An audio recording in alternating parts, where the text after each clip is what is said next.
Abi bölge mi?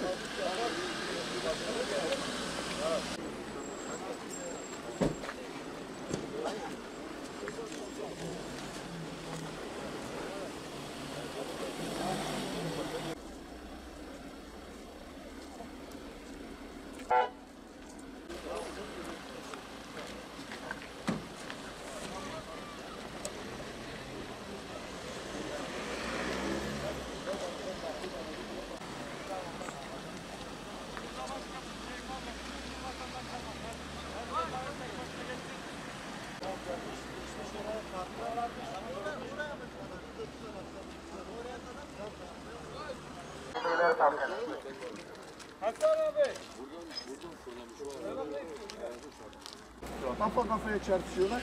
10 üzerinde yaralı var. Tam sayı belirli değil. Herkes var mı? Asubay. Oraya gelsin. Bir tane ya da iki tane ağır yaralı var. Evet.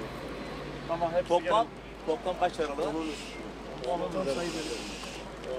Servis. Sağ olun, teşekkür ederiz.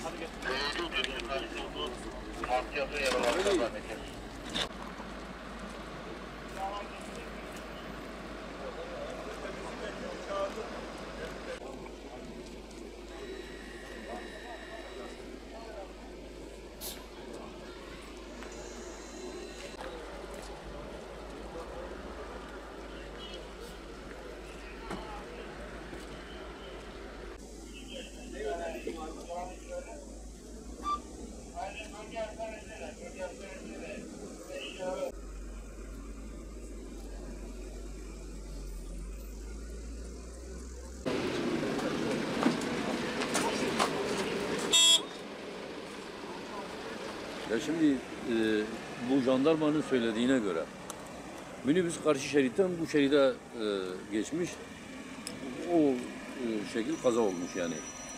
Yaralı herhalde bir 10 kişiye yakın yaralı var.